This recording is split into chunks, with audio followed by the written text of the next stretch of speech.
Nous sommes reconnaissants au Seigneur pour l'œuvre qu'il a accomplie au milieu de son Église. Et nous sommes en train de parler du sujet de la résurrection présentement. Et vous allez constater que depuis 4 dimanches, je suis en train d'aborder la Pâque, le thème qui concerne la Pâque. Et d'aucuns peuvent se dire, c'est un sujet qui est déconnecté de la résurrection, que pourquoi les autres frères, ils sont en train de parler de la résurrection, tout le temps c'est la résurrection, mais lui, dans son intervention, il parle donc de la délivrance de l'Égypte, de comment le Seigneur, il a jugé Pharaon, il a fait traverser son peuple par la mer Rouge, et il parle du sang de l'agneau, de la traversée de la mer Rouge, et également de la colonne de nuée et de feu. Pourquoi est-ce que c'est en lien? Amen.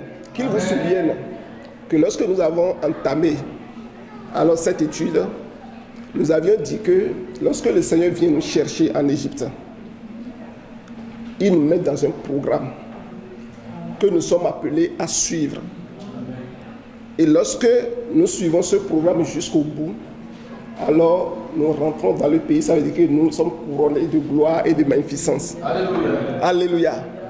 Et pour que ce programme soit complété, il y a 7 cours que nous devons suivre religieusement et passer chaque cours jusqu'à ce que, à la fin, la couronne de vie nous soit assignée et que nous puissions graduer. Alléluia. Et que ces différents cours ne sont rien d'autre que les 7 fêtes de l'Éternel. Que ce sont des fêtes de l'Éternel. Que l'Éternel même se réjouit au travers de ces fêtes. Comme quelqu'un qui a son jour d'anniversaire au travers duquel il se réjouit et auquel il convie ses amis, il convie ses parents, il convie ceux qui lui sont proches pour leur demander de venir partager ce moment précieux avec lui. Et dans cet ordre d'idées, il faut alors que nous puissions passer la première fête, la deuxième fête, la troisième fête, la quatrième fête, la cinquième, la sixième et la septième pour que le programme soit achevé. Et donc, la résurrection dont nous sommes en train de parler, qui va nous introduire dans tous les attributs de Dieu, soit vraiment quelque chose d'effectif dans notre vie. Amen. Amen. Et que pour mieux appréhender alors le sujet de la résurrection, il faudrait que nous puissions comprendre que à chaque fête, le Seigneur fait une œuvre de résurrection dans notre vie. De telle sorte que de résurrection en résurrection, nous parvenons à la plénitude de la résurrection. Que le nom de l'Éternel soit béni. Amen. Et c'est pour cela que nous avions commencé par parler donc de la première fête qui est la Pâque. Et dans une semaine, nous allons commémorer la Pâque. Ça tombe encore à juste titre qu'aujourd'hui nous puissions parler du baptême d'eau. Alléluia. La traversée de la mer Rouge. Que le nom de l'Éternel soit béni. Parce que nous avions commencé déjà par parler donc, du sang de l'agneau qui avait mis le peuple d'Israël hors de tout jugement, qui s'abattait sur l'Égypte en ce moment, qui représente le monde, qui s'abattait sur Pharaon, qui représente la puissance des ténèbres, les forces des ténèbres, la puissance du péché, qui nous avait retenus dans les liens d'esclavage. Que le sang de l'agneau devrait intervenir. Il faut que chacun applique ce sang par la foi. Amen. Pour être à l'abri de ce jugement. Amen. Et lorsque nous appliquons ce sang et que ce jugement passe outre nous, le Seigneur vient, nous sort de ces griffes, des griffes, donc des puissants des ténèbres, et nous donne de nous engager résolument dans une marche. Alléluia. Amen. Avec lui. Et dans cette marche, nous avions dit que lorsque le Seigneur nous sort et que nous nous engageons dans cette marche, le Seigneur se pourvoit lui-même pour nous conduire. La colonne de feu et de nuée est disponible pour nous conduire. Mais que l'ennemi n'est pas content. Satan se dit, oups, qu'est-ce que j'ai fait comme ça? Et je l'ai laissé partir. Parce qu'il ne voulait pas te laisser partir. C'est une main puissante qui s'est appesantie sur lui pour que tu puisses partir. C'était contre sa volonté que toi et moi nous soyons ici. Mais quand il s'en rappelle pour dire, comment est-ce que j'ai pu faire pour qu'il soit parti, parce que c'est trop tard, parce qu'il ne sait pas quand tu t'en allais, parce qu'il était obligé de te laisser partir.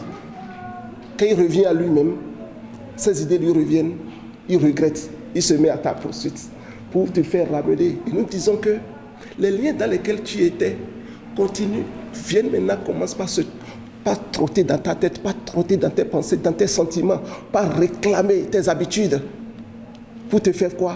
Revenir en arrière. C'est là Pharaon a dépêché ses meilleurs soldats, ses meilleurs chats, et ils sont montés là-dessus, sa meilleure cavalerie, pour dire, pourchassons-les, ramenez-les.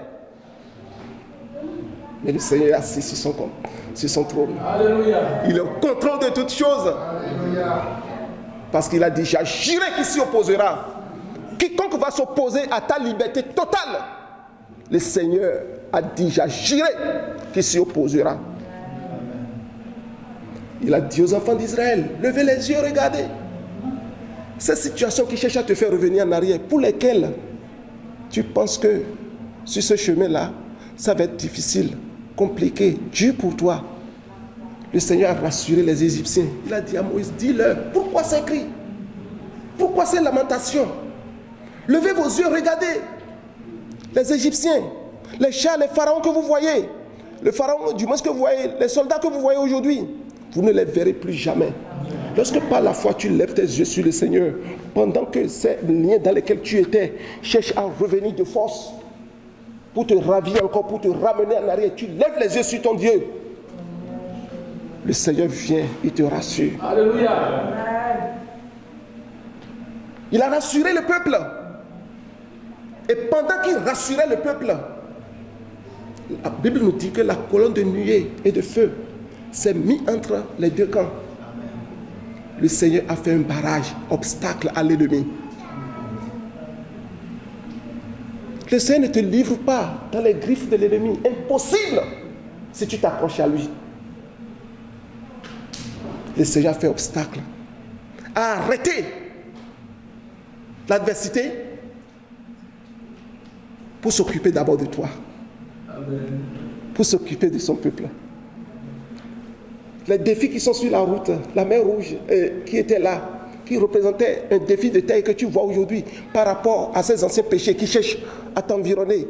Et il y a des défis qui sont là pour toi. Le Seigneur vient pour dealer avec ces défis. Le Seigneur a opéré le miracle. Le peuple a traversé à pied sec la mer Rouge. Et c'est de ça que nous allons parler aujourd'hui. Et pendant que le Seigneur faisait ça, alors l'ennemi ne pouvait pas s'approcher de toi parce que son esprit est disposé pour toi aujourd'hui. Et nous avions dit que pour que cela soit effectif dans notre vie, nous devons expérimenter le baptême de l'esprit. Parce que la Bible nous dit, qu'ils nous souviennent, on avait dit la dernière fois, dans 1 Corinthiens chapitre 10, verset 2, qu'ils ont tous été baptisés dans la nuée et dans la mer. Et que le baptême dans la nuée représentait le baptême de l'esprit. Pour nous aujourd'hui, tu as été baptisé en Moïse, nous sommes baptisés en Christ dans l'esprit. Que chacun de nous soit baptisé au nom de Jésus-Christ.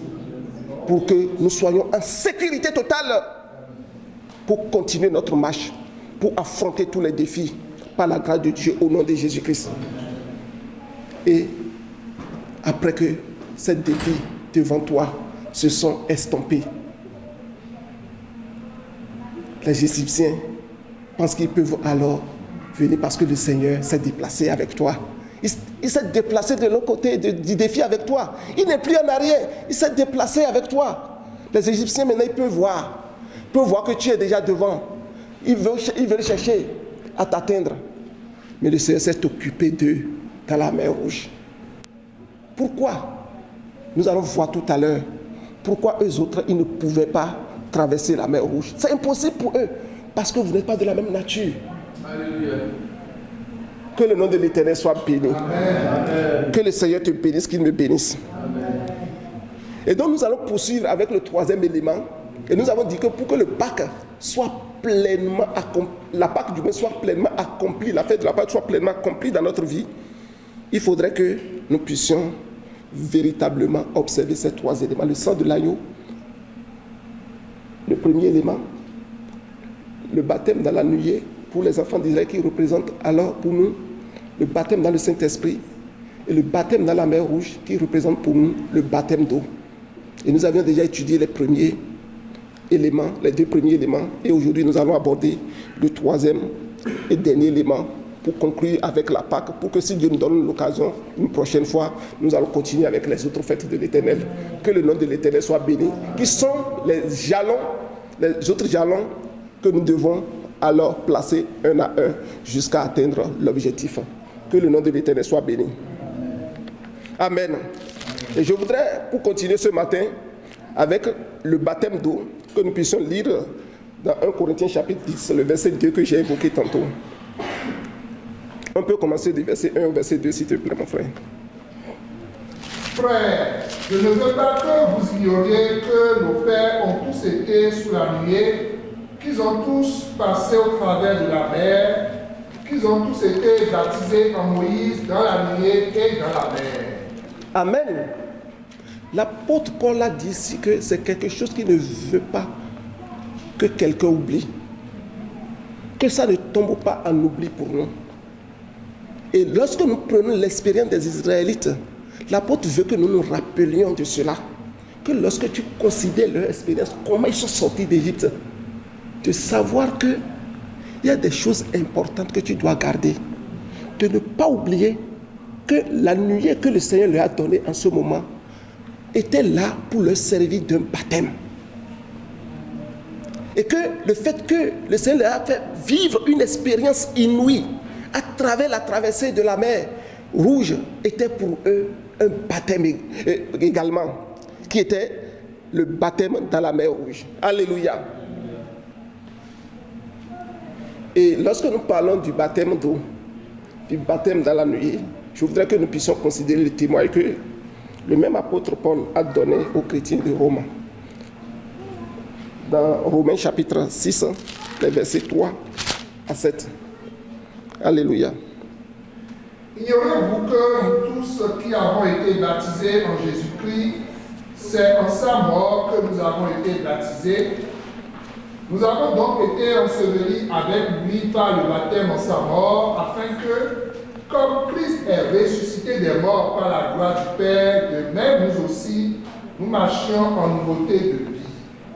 En effet, si nous sommes devenus une même plante avec lui par la conformité à sa mort, nous le serons aussi par la conformité à sa résurrection, sachant que notre vieil homme a été crucifié avec lui, afin que le corps du péché fût détruit, pour que nous ne soyons plus esclaves du péché. Amen. Amen. Le passage s'explique de lui-même. Quand nous regardons le verset 3 de ce passage que nous venons de lire, il est dit que le baptême, Amen, que nous faisons en Christ, c'est dans sa mort que nous avions fait ce baptême. Alléluia, nous pouvons le lire. Ignorez-vous que nous tous qui avons été baptisés en Jésus-Christ, c'est en sa mort que nous avons été baptisés. Vous voyez, le baptême en Jésus-Christ, il dit que c'est en sa mort que nous avons été baptisés. Ça veut dire que toi et moi, à un moment donné, nous avons fait acte de mort. Alléluia. Lorsque nous avions accepté faire le baptême en Jésus-Christ, ça veut dire que j'ai accepté mourir avec lui. C'est ce que ça veut dire. Il a dit, il ne faut pas ignorer cela. Il faut que cela soit dans notre esprit. Que nous puissions le garder. Alléluia. Et lorsque nous regardons les versets 5 et 4 et 5 maintenant, on va les lire. Amen. Nous avons donc été ensevelis avec lui par le baptême en sa mort, afin que, comme Christ est ressuscité des morts par la gloire du Père, de même nous aussi nous marchions en nouveauté de vie. En effet, si nous sommes devenus une même plante avec lui, par la conformité à sa mort, nous le serons aussi par la conformité à sa résurrection. Amen.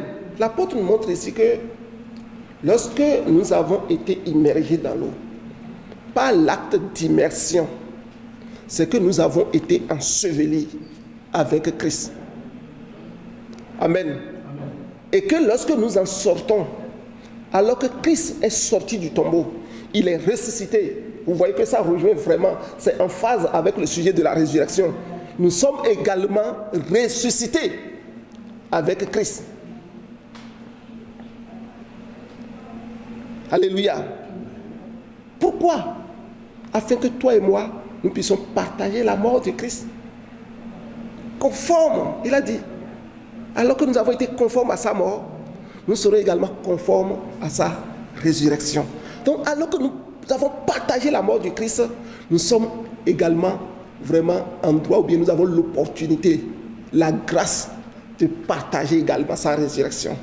Et si nous partageons la résurrection de Christ, nous partageons forcément son corps glorieux, Amen, qui est exempt de tous ceux dont nous sommes en train de parler, de tous les effets de la chute. Que le nom de l'Éternel soit béni. Alléluia. Donc, en d'autres termes, le baptême en Christ est un baptême dans sa mort et dans sa résurrection simplement. Et on peut se demander comment le baptême d'eau en soi peut-il permettre à quelqu'un d'être délivré de la puissance du péché, d'être délivré de la puissance des ténèbres, des forces des ténèbres. Comment cela pourrait participer à cette délivrance? Amen. Lorsque nous demeurons toujours dans notre passage de Romains chapitre 6, que nous sommes en train de regarder, et que nous continuons dans les versets 6 et 7 que nous allons lire, nous allons commencer par donner des éléments de réponse à cela. Que le Seigneur nous aide. Amen. Sachant que notre vieillard a été crucifié avec lui, afin que le corps du péché fût détruit, pour que nous ne soyons plus esclaves du péché, car celui qui est mort est libre du péché.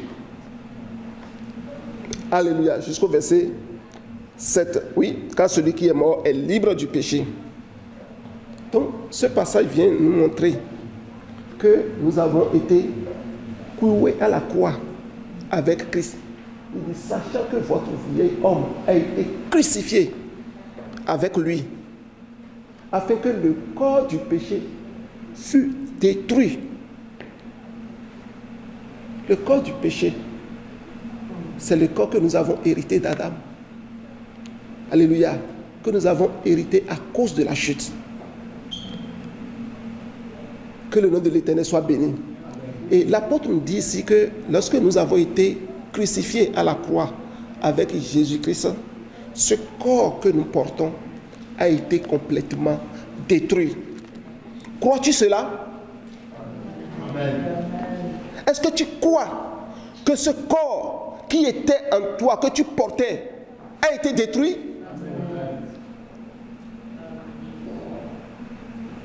Il nous demande de ne pas ignorer cela, de garder cela. Alléluia. Donc, si ce corps a été détruit, est-ce que j'ai plus à répondre de ces caprices aujourd'hui? Est-ce que j'ai plus à répondre de ces sollicitations? De tout ce que ce corps m'a mené à faire auparavant. Et j'étais conduit par lui, comme un maître qui m'imposait des choses que je devais faire. Est-ce qu'aujourd'hui, si je me suis identifié à Christ et que ce corps a complètement été vraiment dissocié de moi, complètement détruit, anéanti, englouti par la mort de Christ, est-ce que je peux encore être soumis à ces caprices? Alléluia. Donc, nous comprenons par là que le baptême d'eau vient vraiment nous délivrer d'un ancien maître. Un maître qui nous prenait par la main, qui nous conduisait, qui nous imposait alors tout ce que nous devions faire auparavant. Parce que nous avons été à la croix et ce corps a été complètement détruit. Alléluia. Mais lorsque nous parlons de cela, le même apôtre, il a continué dans le chapitre 7 du passage que nous lisons, du livre que nous lisons, le verset 14. Il a dit quelque chose là. Alléluia. Nous allons voir ce que cette mort-là est venue faire concrètement dans cette délivrance. Il a expliqué là. Alléluia. Nous savons en effet que la loi est spirituelle, mais moi, je suis charnel, vendu au péché. L'apôtre a dit ici qu'auparavant, avant que vraiment nous puissions expérimenter pleinement cette situation, on était complètement vendu au péché. On n'était pas libre de nos mouvements. C'est le péché qui était notre maître, qui nous conduisait, qui nous intimait ses ordres, et nous étions soumis à ses ordres. Amen. Que le nom de l'Éternel soit béni. Et nous allons lire les versets 1 à 4 de ce chapitre pour voir comment nous sommes défaits de cela. Romains 7 à partir du verset 1. Oui, jusqu'au verset 4 s'il te plaît. Ignorez-vous, frères, car je parle à des gens qui connaissent la loi, que la loi exerce son pouvoir sur l'homme aussi longtemps qu'il vit. Ainsi, une femme mariée est liée par la loi à son mari tant qu'il est vivant. Mais si le mari meurt, elle est dégagée de la loi qui la liait à son mari. Si donc du vivant de son mari, elle devient la femme d'un autre homme, elle sera appelée adultère. Mais si le mari meurt, elle est affranchie de la loi, de sorte qu'elle n'est point adultère en devenant la femme d'un autre. Verset 4. De même, mes frères, vous aussi, vous avez été, par le corps de Christ, mis à mort en ce qui concerne la loi, pour que vous apparteniez à un autre, à celui qui est ressuscité des morts, afin que nous portions des fruits pour Dieu. Alléluia. Lorsque nous regardons le passage que nous venons de lire, il nous a dit que nous étions unis à la loi. Et cette union que nous avions eue avec la loi était une union légale. C'était des liens légaux qui nous tenaient. Comme une femme pouvait se lier légalement à un homme. Il nous a dit que tant et aussi longtemps que cet homme est vivant, ce lien demeure là. Rien ne pouvait défaire ce lien. Alléluia. Et quand nous regardons bien le verset 4, ici, il n'est pas dit que c'est la loi qui est morte. Mais il est dit que c'est toi et moi qui sommes morts. Nous pouvons relire le verset 4, s'il te plaît. De même, mes frères, vous aussi, vous avez été, par le corps de Christ, mis à mort en ce qui concerne la loi, pour que vous apparteniez à un autre, à celui qui est ressuscité des morts, afin que nous portions des fruits pour Dieu. Vous voyez, il a dit, vous aussi, vous avez été, par le corps de Christ, mis à mort en ce qui concerne la loi. Donc ce n'était pas la loi qui est morte, mais c'est toi et moi qui sommes morts. Alléluia. C'est nous qui avions subi la mort. Et nous avons subi cette mort par quoi? Par qui? Par Christ.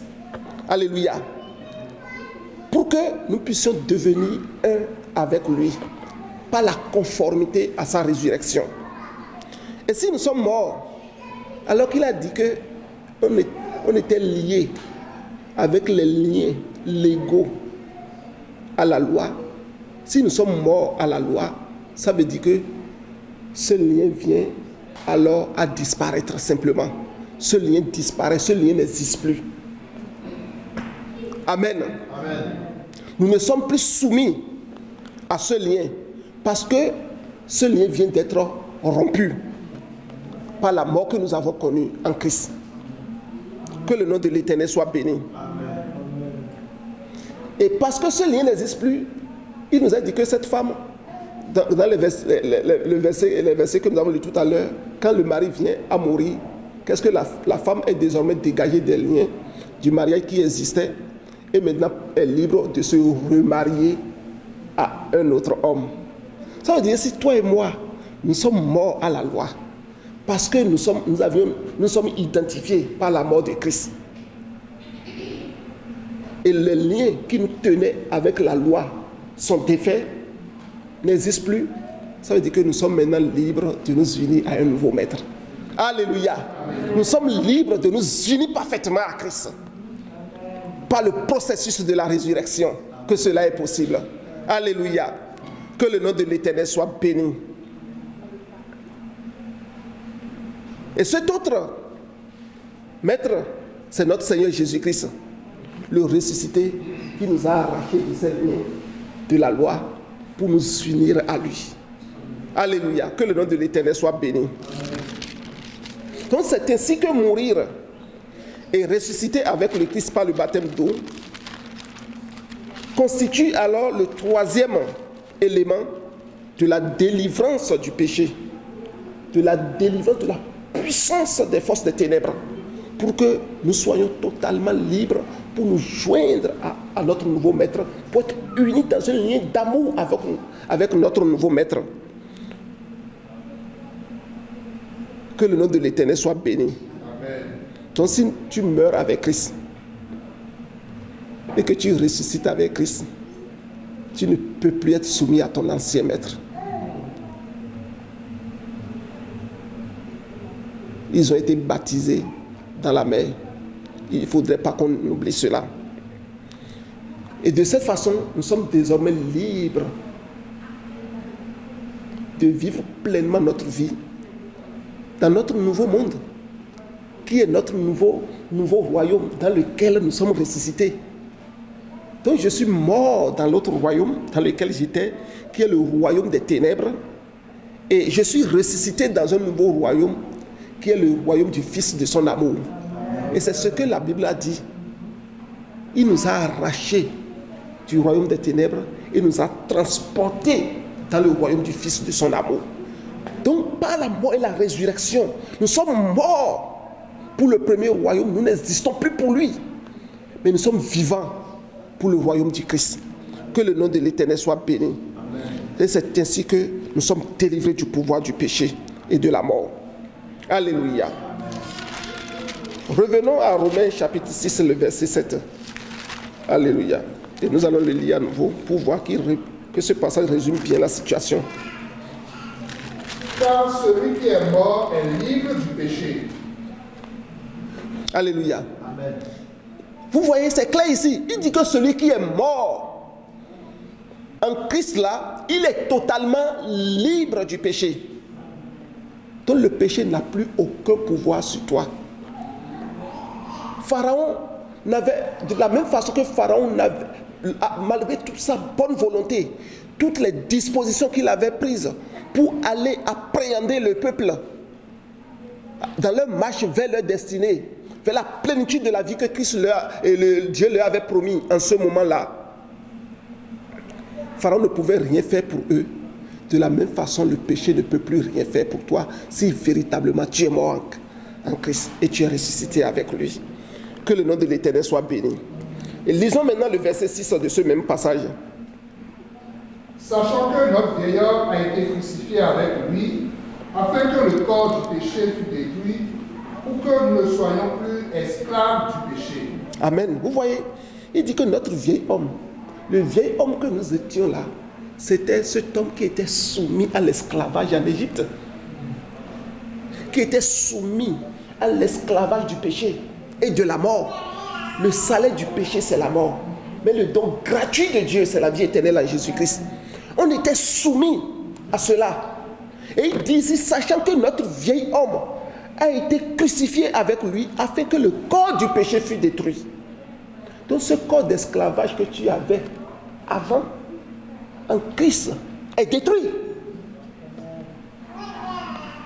Ce corps de persécution des forces maléfiques que tu avais en Christ est détruit.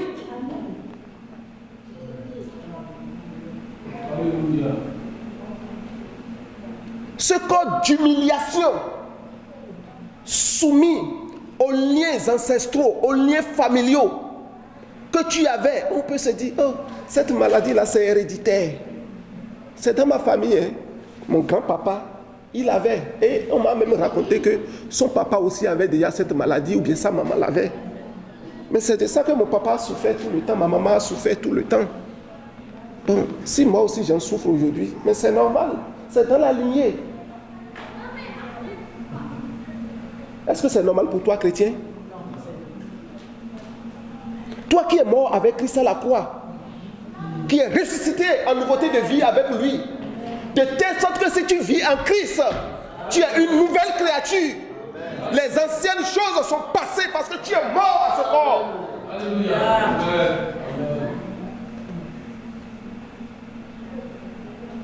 Et toutes choses sont devenues nouvelles. Parce que si je vis, ce n'est plus moi qui vis. C'est Christ qui vit au travers de ma vie. Vous voyez la résurrection que le Seigneur nous donne à travers cela. La compréhension du baptême d'eau. Le fait que nous expérimentons la Pâque de l'Éternel.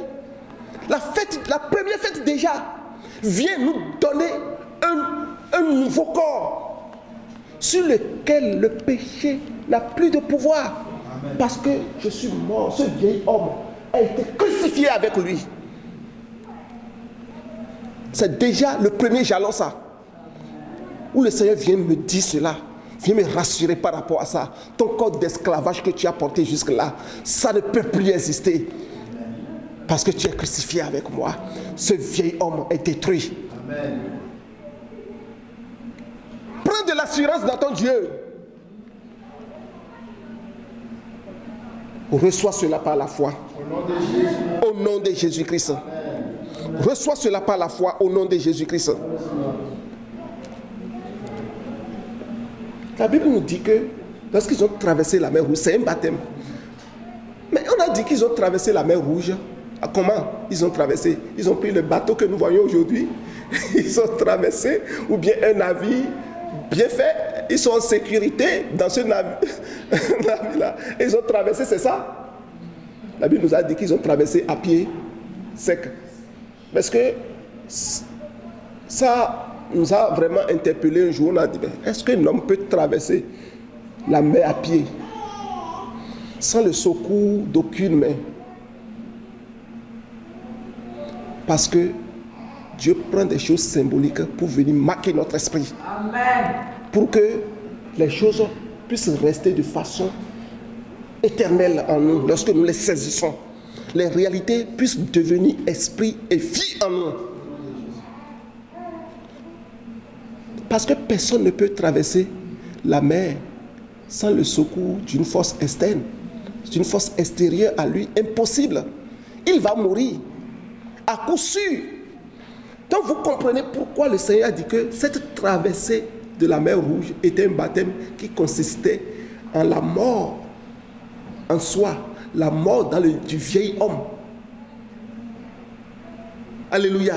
Donc c'est de façon symbolique que le Seigneur nous montre ici que le baptême, que c'était un baptême qu'ils avaient fait. Donc ils étaient morts totalement par cette traversée parce qu'ils ne pouvaient pas le faire. Un homme ne peut pas traverser la mer et demeurer vivant.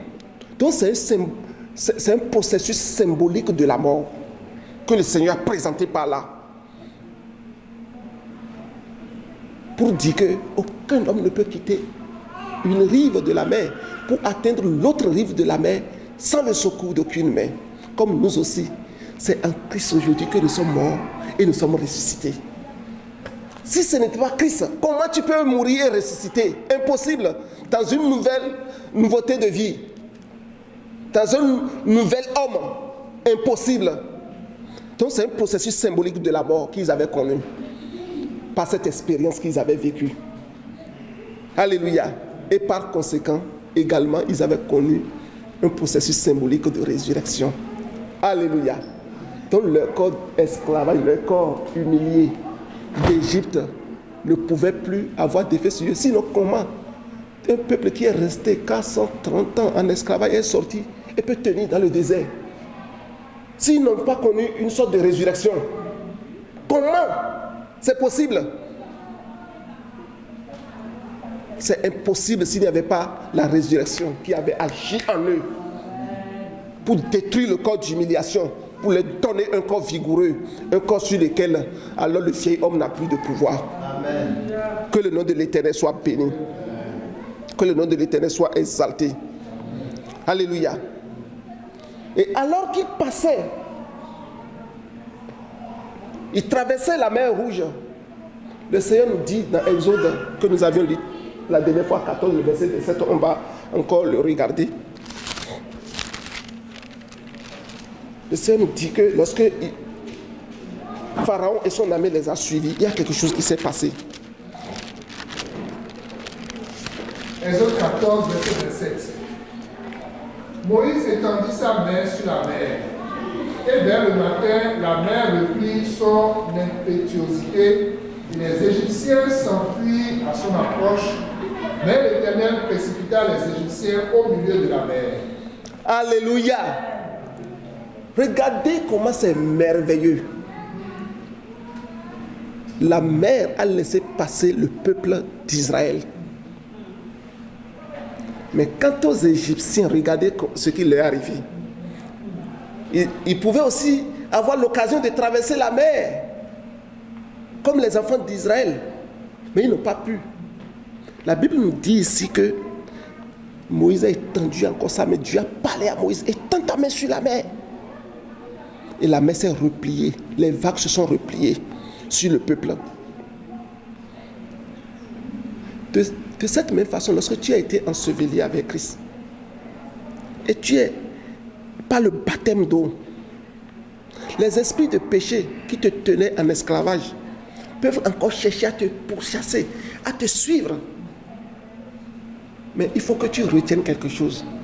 À travers ce processus, les autres ne peuvent pas passer par là. C'est ce que le Seigneur ne montre pas. Alors la vie des Égyptiens ici, comment il a traité les Égyptiens. Parce que la Bible nous a dit que c'est un baptême qu'ils ont connu à travers, en passant par la mer. Ça veut dire que les forces maléfiques aussi ont dit, mais c'est un simple baptême d'eau. C'est quoi la chose même? Se plonger dans l'eau et sortir de l'eau.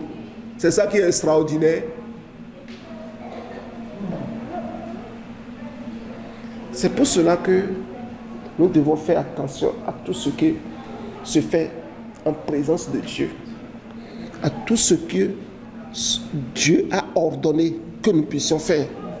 Nous devons vraiment être bien instruits par rapport à ça.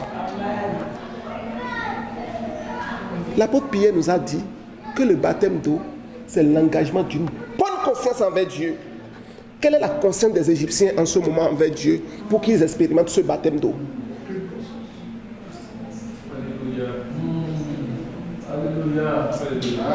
De cette même façon aussi, si toi non plus tu n'as pas cet engagement d'une très bonne conscience, tous les effets dont nous sommes en train de parler,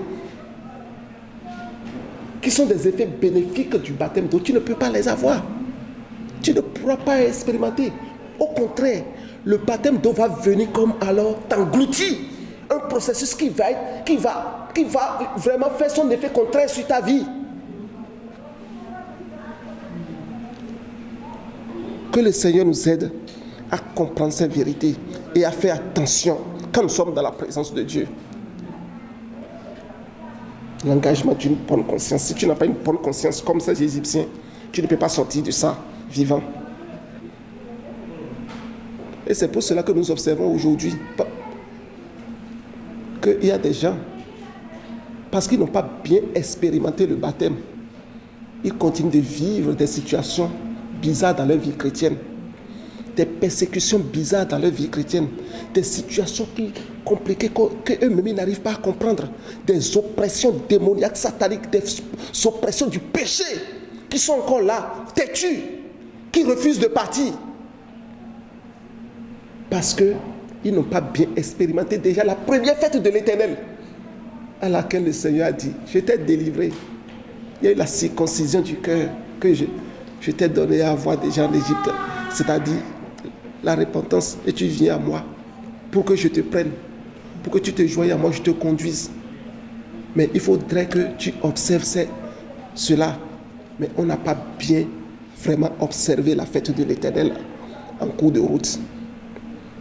Que le Seigneur nous aide. Donc ce passage vient nous montrer que les forces des ténèbres ne peuvent pas vraiment franchir cette étape-là. Que le Seigneur te bénisse et qu'il me bénisse. Alléluia.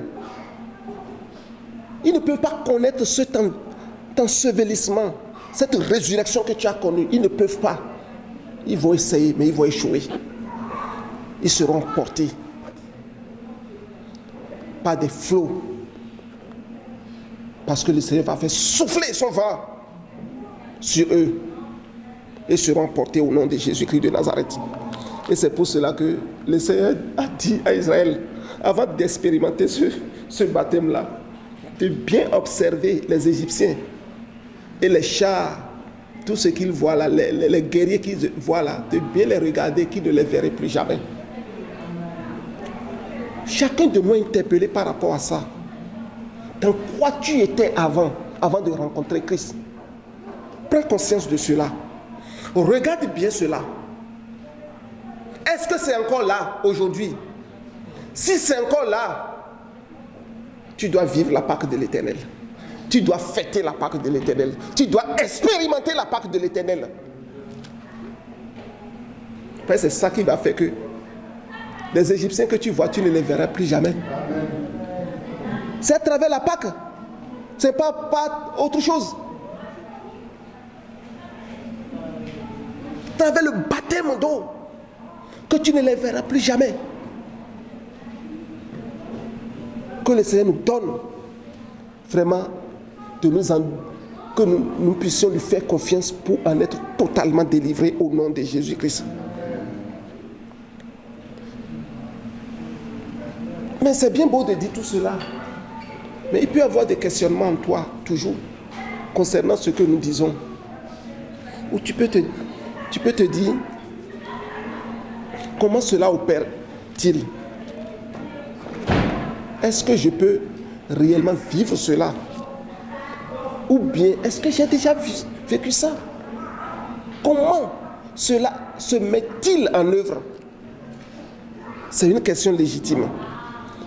Mais pour répondre à cette question, nous allons lire Colossiens, le chapitre 2, les versets 11 et 12.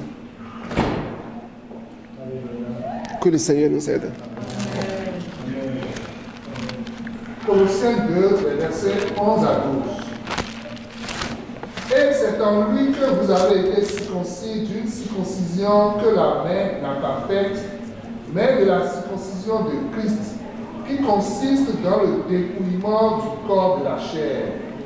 Ayant été ensevelis avec lui par le baptême, vous êtes aussi ressuscités en lui et avec lui par la foi en la puissance de Dieu qui l'a ressuscité des morts. Alléluia. C'est en lui que nous avons été circoncis par une circoncision qui n'est pas faite de main d'homme. Alléluia. Et le verset suivant, il dit que, ayant été ensevelis avec lui par le baptême, vous aussi êtes en lui ressuscités et avec lui par la foi en la puissance de Dieu. Donc ce passage nous montre que lorsqu'on parle du miracle du baptême, en parlant donc de la mort et de la résurrection que nous connaissons avec le Seigneur Jésus-Christ, ce n'est pas une histoire de dire je suis plongé dans l'eau et je suis sorti de l'eau. On le voit clairement, ce n'est pas une histoire d'eau dans laquelle je suis plongé, je suis sorti. C'est plus que ça. C'est pour cela que tout à l'heure, je disais que les Égyptiens sont rentrés là-dedans, mais ils n'ont pas pu s'en sortir. Ils ont été engloutis. Donc ne regardons pas l'eau, mais regardons l'expérience que nous vivons avec le Seigneur. Amen. Alléluia. Amen. L'eau physique dans laquelle nous sommes baptisés, ce n'est rien. Ce n'est pas ce qui te délivre, ce n'est pas ce qui me délivre à travers le baptême d'eau. Lorsque l'Éthiopien disait à Philippe, qu'est-ce qui peut empêcher? Voici l'eau. Il y a l'eau qui est disponible. Donc il ne regardait pas l'eau, mais il regardait l'expérience qu'il allait vivre avec le Seigneur. Alléluia. Donc ce n'était pas l'eau, mais c'est l'expérience. Il nous a dit ici que ce n'est pas la foi en la puissance de Dieu qui a ressuscité les morts que cela s'opère. Crois-tu cela? Ce n'est pas la foi que tu places dans cette fête de l'Éternel qui va te délivrer, qui va te sauver, qui va te faire mourir avec Christ et ensevelir avec lui et ressusciter avec lui. Et c'est la substance de l'évangile. Que le nom de l'Éternel soit béni. Donc c'est Dieu qui fait cette opération miraculeuse pour toi et pour moi. C'est lui qui te prend et il te fait mourir avec Christ. Et c'est lui qui te fait ressusciter également en nouveauté de vie avec Christ. Que le nom de l'Éternel soit béni. Et je voudrais que nous puissions lire dans chapitre 5, le verset 2. Pour venir encore appuyer ce point. Pour dire que ce n'est vraiment pas la foi que nous obtenons cette grâce de la mort et de la résurrection en Christ. Romains 5, chapitre 5, verset 2. À qui nous devons d'avoir eu par la foi accès à cette grâce dans laquelle nous demeurons fermes et nous nous glorifions dans l'espérance de la gloire de Dieu. Amen. Donc lorsque tu vis ce processus de baptême, tu vis cela, ce grand événement, tu dois avoir foi que alors qu'on est en train de te plonger dans l'eau, c'est en Christ que tu es en train de mourir. Tu meurs avec Christ, du moins, au péché. Tu meurs totalement. Ton vieil homme-là est englouti, est détruit. Et lorsqu'on est en train de te sortir comme ça, tu crois que c'est en nouveauté de vie que tu sors. L'ancienne vie que tu avais est totalement, vient d'être ensevelie, vient d'être engloutie. Ce n'est pas la foi que tu vas avoir accès à cette grâce imméritée de Dieu. La grâce là, c'est ce qu'on ne mérite pas qu'on a obtenu. Ce n'est pas la foi que Dieu te donne ça. Ce n'est pas la foi que Dieu me donne ça. Ce n'est pas la foi que Dieu a donné ça à son église. Israël, même en expérimentant cela, ne savait même pas que c'était un baptême qu'ils expérimentaient. Mais l'apôtre a dit de ne pas oublier ça, de garder cela, pour que cela puisse nous servir d'exemple à nous qui sommes parvenus à la fin des temps. Parce qu'ils n'en avaient pas eu conscience, là, ils ont péri dans le désert. Ou bien, parce qu'ils n'avaient pas eu conscience de cela, ils n'ont pas pris cela au sérieux. Ils ont péri dans le désert. Mais que cela ne soit pas ton cas, que cela ne soit pas mon cas, au nom puissant de Jésus-Christ. Alléluia.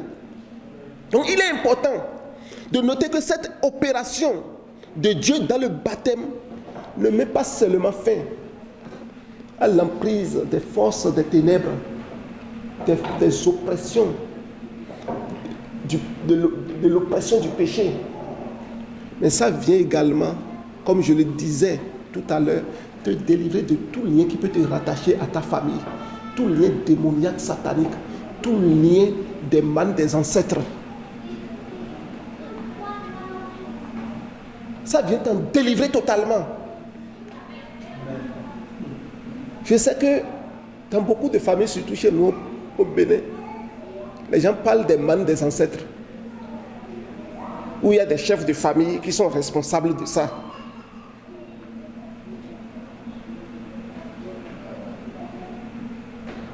Et toi, tu n'es plus soumis à ce lien. Amen. Parce que tu es totalement délivré. Tu ne peux même pas dormir et avoir peur de ça. Parce que tu as de l'assurance dans ton Dieu qui t'en a délivré. Alléluia. Donc il vient te délivrer totalement de l'esclavage du monde des ténèbres. Il vient te délivrer parce qu'il a jugé Pharaon qui était le chef de la puissance des forces des ténèbres, la Bible a dit. Donc ce n'est pas ces petites affaires des liens familiaux, des liens ancestraux que le Seigneur ne va pas... De ça que le Seigneur ne va pas te délivrer. Ce n'est pas ça qui va être le plus difficile pour lui, parce que le plus dur, il a déjà fait. Que le Seigneur te bénisse et qu'il me bénisse. Parce que le Seigneur a traité toutes les formes d'esclavage qui puissent exister dans ce monde, auxquelles tu peux faire face. Parce qu'il a dealé avec toutes ces forces-là, toutes ces manifestations au nom de Jésus-Christ. Et nous pouvons comprendre maintenant que dans la première étape de notre voyage, que nous sommes en train de dire qu'il est le voyage de la vie éternelle pour rentrer dans la plénitude. Donc c'est un voyage dans lequel où les jalons sont posés et nous expérimentons chaque jalon, chaque étape jusqu'à rentrer dans la plénitude de la vie. C'est pour cela que nous disons que nous sommes dans un voyage pour la vie éternelle. La vie éternelle, c'est Dieu seul qui a ça. Dieu veut partager ça avec toi. Et à chaque étape, il te fait expérimenter la résurrection, comme nous sommes en train de le voir présentement. Et déjà, au premier jalon, il te permet de connaître la résurrection, la délivrance donc du corps de péché, du corps de l'esclavage, du processus de l'esclavage. Il te permet de délivrer totalement des forces, des ténèbres, de tout ce qui peut te retenir. Et que nous devons comprendre que dans ce voyage, nous devons vraiment expérimenter ces trois éléments. Le sang de l'agneau, qui représente le sang de Jésus pour nous. Alléluia. La colonne de nuée et de feu, qui représente le Saint-Esprit pour nous. Et le baptême dans la colonne de nuée et de feu en Moïse constitue pour nous le baptême dans le Saint-Esprit en Jésus.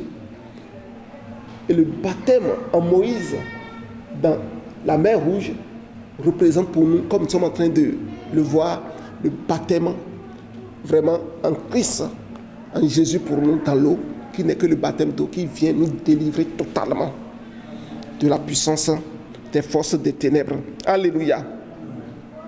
Et nous avions compris tout à l'heure que lorsque nous n'expérimentons pas bien cette fête-là, nous ne vivons pas avec le Seigneur. Lorsque le Seigneur nous a conviés à cette fête, nous ne nous joignons pas à lui pour voir, Seigneur, comment tu veux que je participe à cette fête avec toi. Comme nous avions dit, c'est les fêtes de Dieu auxquelles il nous a conviés. Donc, si quelqu'un t'invite à sa fête, tu viens, tu fais comme tu veux. Tu ne seras pas le bienvenu. Mais tu fais les choses comme ton convié, ton hôte t'a demandé de le faire. Tu es le bienvenu. Alléluia. Tu fais sa joie et lui aussi va faire ta joie. Il va t'honorer devant tous ses amis. Il va dire, voilà, vraiment, c'est mon ami bien-aimé. Je l'ai invité ici parce que je l'estime bien. Je veux qu'il partage ce moment avec toi. Il va te présenter chaleureusement à tous ceux qui sont là. Et c'est ce que le Seigneur, il est en train de faire au travers de nos vies. Pour que nous ne puissions pas marcher à côte courant dans ce voyage dans lequel nous sommes. Et parce que Israël n'avait pas conscience de ça, qu'il se rappelait chaque fois des concombres en Égypte. Concombres, alors que la Bible nous dit qu'ils mangeaient la nourriture des grands, des puissants même, que Dieu leur donnait. Mais ils méprisaient cela. Il dit, mais je préfère avoir les concombres d'Égypte. La vie d'esclavage, parfois, ça te réclame. Il ne faut pas que ça te réclame. Ça veut dire que tu dois revenir à la première fête, la fête de la Pâque. Tu dois expérimenter ça pleinement pour en être totalement délivré, pour que les concombres d'Égypte ne te réclament pas. Au nom de Jésus-Christ de Nazareth. Donc les trois éléments de la délivrance que nous avions vus, le sang de l'agneau, le baptême dans le Saint-Esprit et le baptême d'eau, permettent d'affirmer aux yeux de tout le monde que le Seigneur, il est le Messie. C'est lui qui est l'envoyé pour délivrer totalement de la puissance du péché et des forces des ténèbres. C'est lui. Quand tu expérimentes ces trois éléments correctement comme cela se doit, dans ton entourage, tout le monde va voir que le Seigneur Jésus-Christ est le Messie. Il est loin. Il est l'envoyé.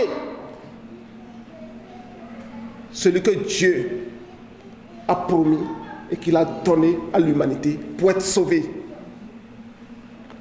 Parce qu'ils vont voir que tu es vraiment sauvé de ces choses. Tu deviens le témoin vivant Alléluia. De Christ.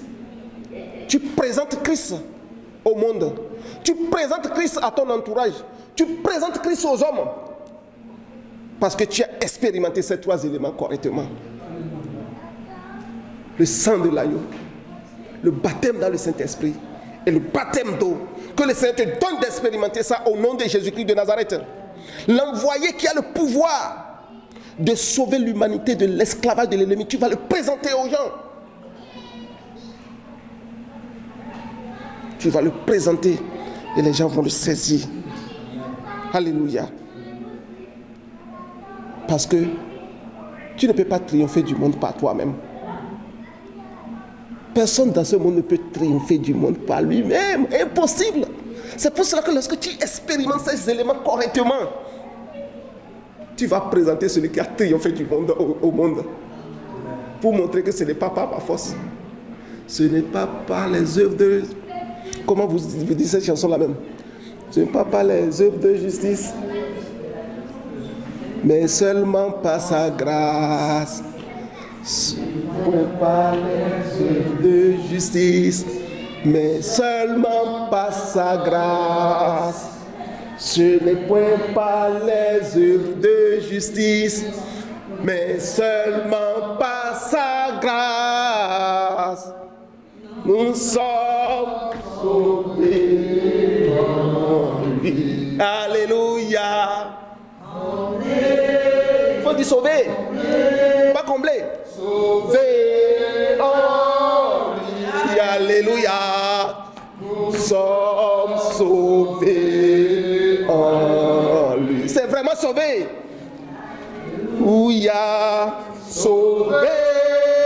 Sauvé. Sauvé en lui. C'est vraiment ça, mes frères et mes sœurs. Sauvé en lui. Ce n'est point par les œuvres de justice, mais seulement par sa grâce. Ce n'est point par les œuvres de justice, mais seulement par sa grâce.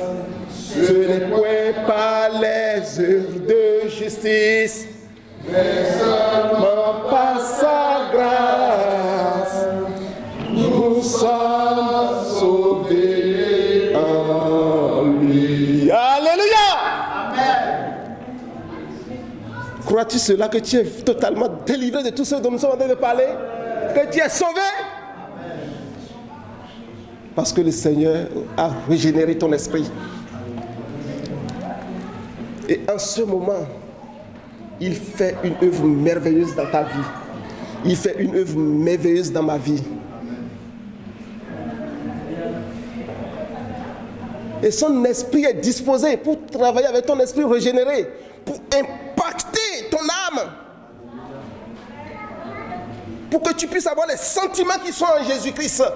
Alléluia. Pour que tu puisses recevoir la vision, comprendre la vision et t'inscrire dans la vision. Alléluia. Et de cette façon, tu présentes Christ à l'humanité. Parce que tu as bien expérimenté la fête de la Pâque. Nous allons lire 1 Jean, chapitre 5, les versets 5 et verset 8. Alléluia. 1 Jean 5, les versets 5 et verset 8. Qui est celui qui a triomphé du monde, sinon celui qui croit que Jésus est le Fils de Dieu? Verset 8. L'esprit, l'eau et le sang et les toits sont d'accord. Vous voyez, qui a triomphé du monde? Si ce n'est que celui qui croit. Alléluia. Si ce n'est que celui qui croit. Il croit quoi? Que Jésus-Christ est le Fils de Dieu. Le Seigneur avait posé une question à ses disciples. Il y a quelqu'un parmi eux qui a répondu. C'était Pierre. Tu es le Fils, le Christ, le Fils du Dieu vivant. Alléluia.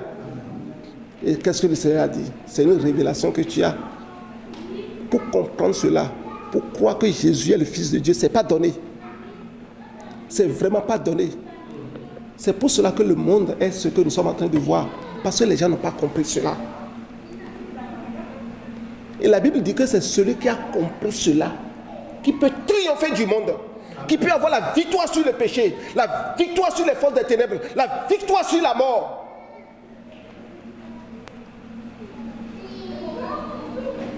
C'est ce que l'apôtre Jean il a dit ici. Lorsqu'il a eu toute la révélation qu'il a connue sur l'île de Patmos. Voilà les petits conseils, les conseils qui sont petits, mais qui sont puissants, qu'il donne à l'église. Qui est celui-là qui peut triompher du monde? Parfois tu te poses tellement de questions. C'est quoi même cette affaire? Où on voit que certains, ils sont zélés. Ils en parlent comme si on n'a jamais rien vu. Quelque chose de pareil dans le monde. Comme si le Christ leur appartient. C'est eux qui ont mené ça. Mais ce n'est pas ces mêmes personnes-là qui ont persécuté l'Afrique, qui ont persécuté ces pays dans lesquels nous sommes avant, qui ont chassé les gens dans les réserves. Parce que c'est des gens qui ont mené ces paroles-là, qui ont fait ça. Et les gens se cantonnent autour de ces considérations et ferment leur vie. Et n'expérimentent pas les réalités qui sont dans les fêtes de l'Éternel. N'expérimentent pas les réalités qui peuvent venir vraiment les délivrer totalement de la puissance de ce monde. C'est une force terrible qui gouverne ce monde, chers frères et sœurs. Et si tu vas triompher de cela, il faut croire que Jésus est le Fils de Dieu. Amen. Et pour que cela soit possible, cela soit affermi en toi, tu dois expérimenter ces trois éléments. Le sang de l'agneau, le baptême dans le Saint-Esprit et le baptême d'eau. Le verset 8, on va relire ça. 1 Jean 5, verset 8. Parce que les trois sont en harmonie. Alléluia. Ils sont d'accord avec ce que nous disons. Amen. Mon frère, tu peux nous dire ça. L'esprit, l'eau et le sang, et les trois sont d'accord. Vous voyez, c'est les trois qui doivent être ensemble. Tu ne peux pas dire que moi j'applique le sang de Jésus. Je suis baptisé du Saint-Esprit. Et que je ne suis pas baptisé d'eau. C'est correct. Ou bien, je suis baptisé d'eau. Cette affaire de baptême du Saint-Esprit là, c'est quoi même la chose?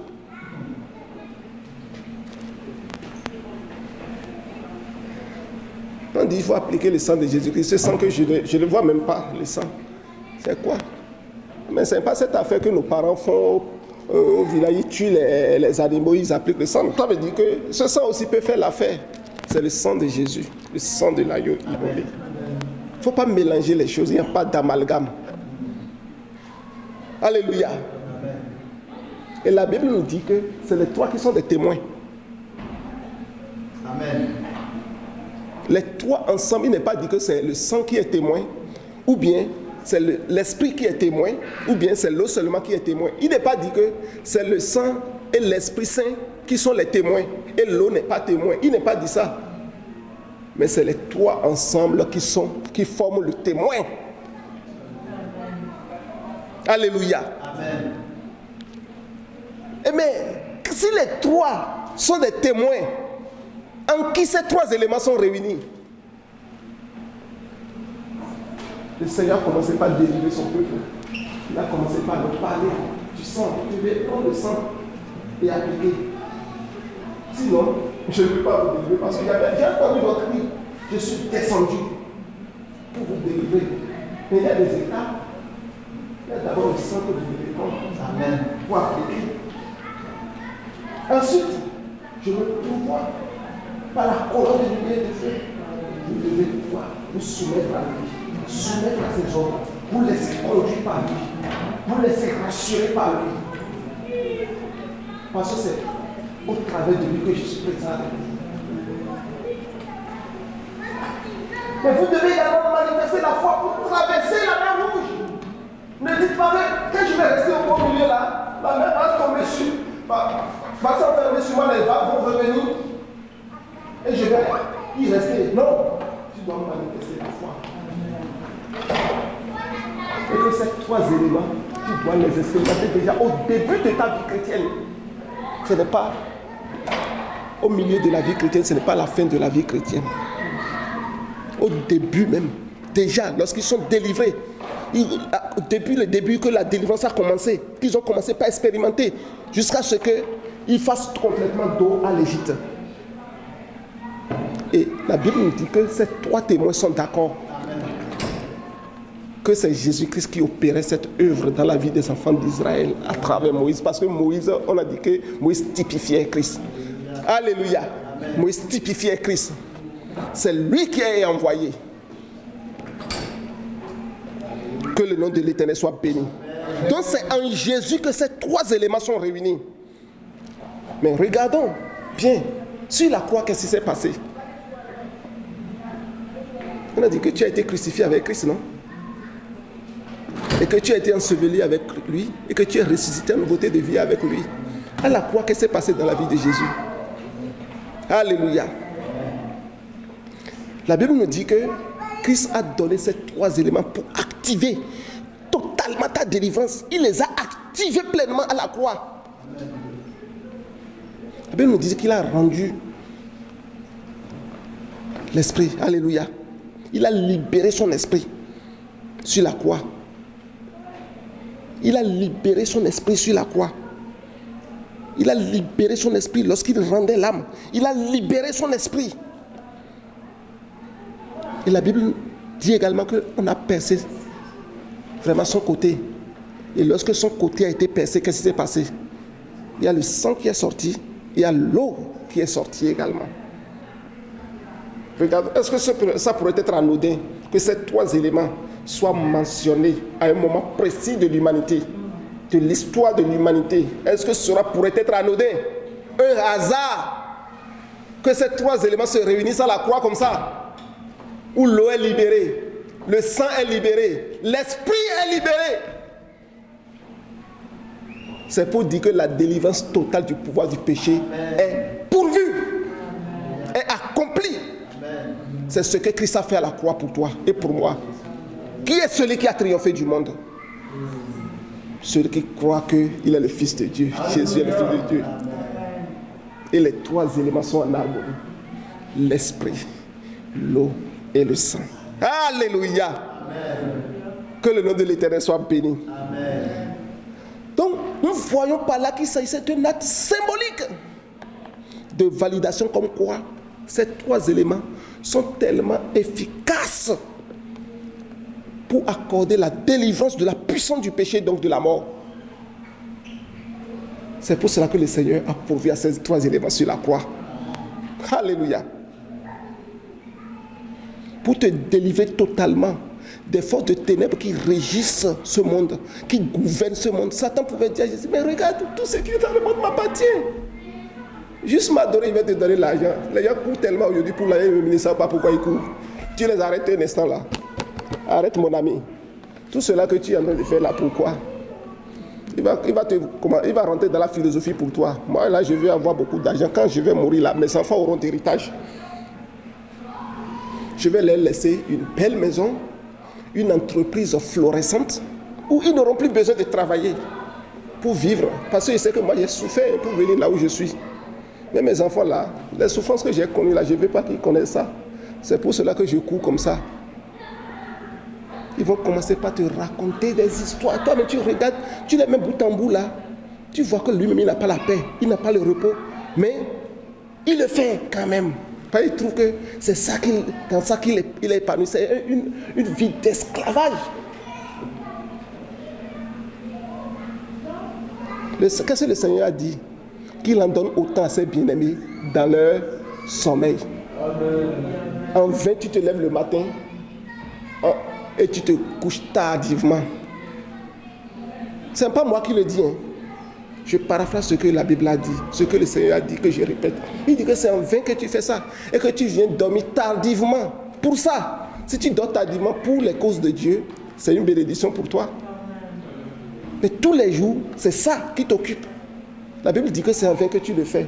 Parce que le sommeil, le Seigneur s'occupe de ses bien-aimés. Pendant qu'ils sont en train de dormir, le Seigneur regarde leurs intérêts. Il prend les richesses des nations pour les bénir.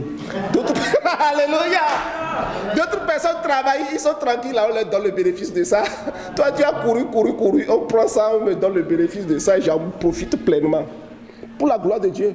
Amen. C'est pour la gloire de Dieu que j'en profite. Ce n'est pas par orgueil. Mais c'est vraiment pour la gloire de Dieu. Que le Seigneur nous donne de comprendre ces éléments. Pour être totalement délivré de l'Égypte. Pour faire dos à l'Égypte. Au nom de Jésus-Christ de Nazareth. Lisons Jean 3, versets 5 et 3 à 5, s'il te plaît. Nous allons lentement, sûrement vers la fin. Que le nom de l'Éternel soit béni. Alléluia. Jean 3, verset 5. Jean 3, verset 5. Verset 3 à 5, s'il te plaît. Jésus lui répondit, en vérité, je te le dis, si un homme ne naît de nouveau, il ne peut voir le royaume de Dieu. Nicodème me dit, comment un homme peut-il naître quand il est vieux? Peut-il rentrer dans le sein de sa mère et naître? Jésus répondit, en vérité, je te le dis, si un homme ne naît d'eau et d'esprit, il ne peut entrer dans le royaume de Dieu. Regardons bien. Si un homme ne naît de nouveau, il ne peut voir. Premièrement, c'est la première étape.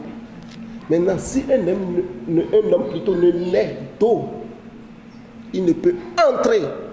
Si Israël avait refusé de traverser la mer Rouge, est-ce qu'ils vont quitter l'Égypte?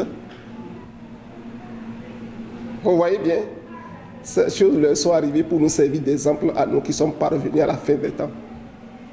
C'est le Seigneur Jésus même qui parle ici. À Nicodème, qui est un docteur de la loi, qui cherche à comprendre certaines vérités et lui poser des questions.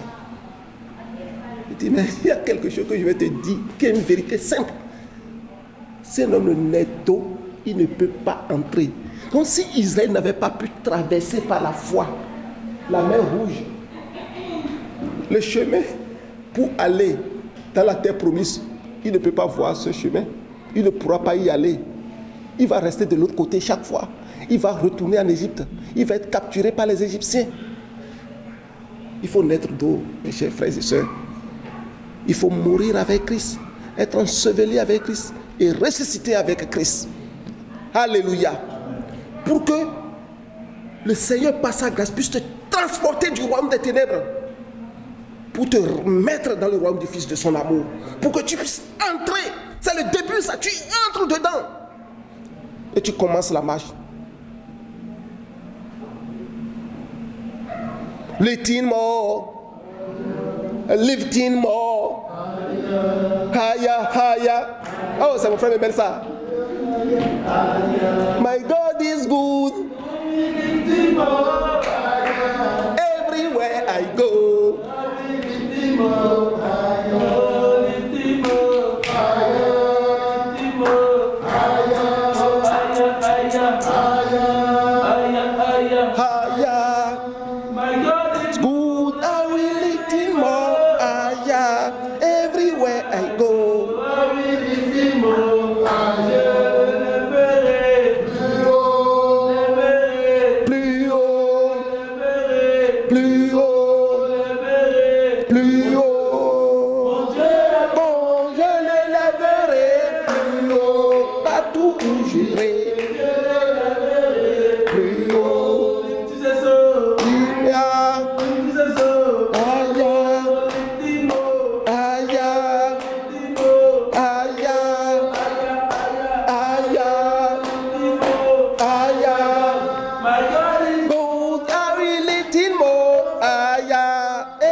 Je suis très excité ce matin. Alléluia. Seigneur, merci pour ta grâce. Chers frères et sœurs, je voudrais nous dire simplement que lorsque nous expérimentons ces trois éléments, le sang de l'agneau, le baptême dans le Saint-Esprit et le baptême d'eau, Lorsque nous expérimentons ces trois éléments, cela voudrait dire que nous avons expérimenté pleinement la fête de la Pâque avec notre Seigneur. Nous avons pleinement expérimenté la fête de la Pâque dans son intégralité. Parce que nous venons à faire complètement dos à l'Égypte, dos aux forces des ténèbres, dos aux forces du péché, dos à la mort.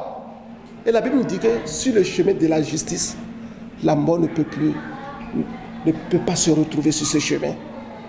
C'est pour cela qu'Israël pouvait marcher dans le désert pendant 40 ans. Mais qu'est-ce que la Bible nous a dit? Leurs pieds ne se sont point enflés. Les chaussures ne se sont pas usées, ni les vêtements déchirés.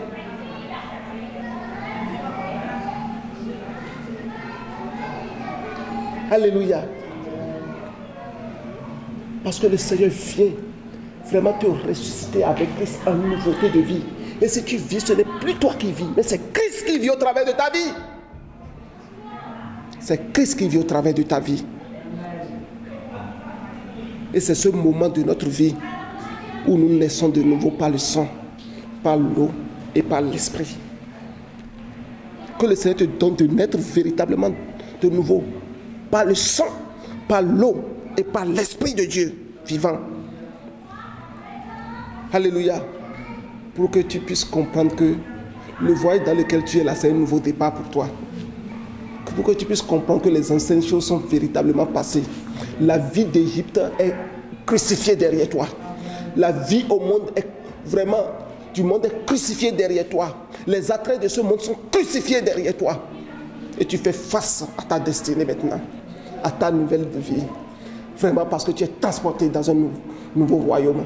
Alléluia. Et dans ce chemin, tu es capable d'avancer de façon victorieuse. Tu es capable d'avancer de façon courageuse. Tu es capable d'avancer, oh vraiment, de victoire en victoire, de succès en succès. Vers quoi? Vers ta promesse. Quelle est cette promesse? La promesse d'être comme ton Dieu. Faisons l'homme à notre image et à notre ressemblance, pour qu'il domine pleinement sur toutes choses. Et qu'est-ce que la Bible nous a dit? Parce qu'Israël a traversé la mer Rouge. Et Pharaon a été jugé à travers cette même mer Rouge. Parce que Israël marchait dans le désert. N'importe quel peuple, en tant qu'Israël vient, qu'est-ce que le peuple fait?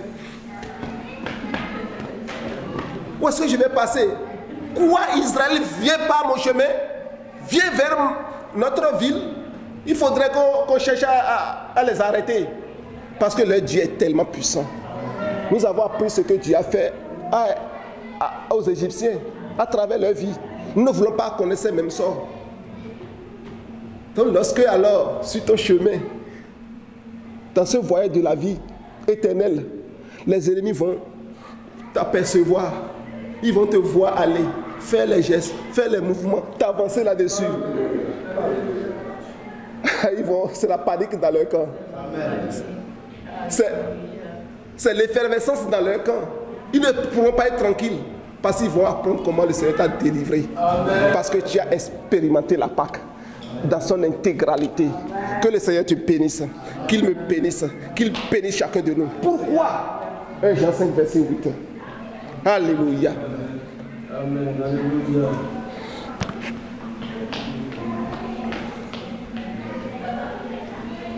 Laisse 1 Jean 5, verset 8.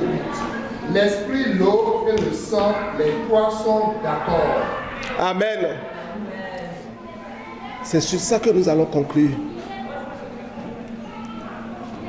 Le sang de l'agneau, le Saint-Esprit et l'eau de baptême, les trois sont d'accord avec ce que nous disons. Crois-tu cela? Amen. C'est pour cela que nous allons prier, chers frères et sœurs. Nous allons vraiment prier. Répondre à ce message chacun individuellement. Répondre d'abord à ce message. Ce que tu as reçu ce matin de ce message, tu réponds à cela devant. Tu es sincère devant ton Dieu. Tu réponds tu réponds à ce message et que le Seigneur, à travers ta réponse, va venir vraiment exaucer les vœux de ton cœur. Il va venir te bénir. Il va venir te combler de grâce et de bonheur. Au nom de Jésus-Christ, prions.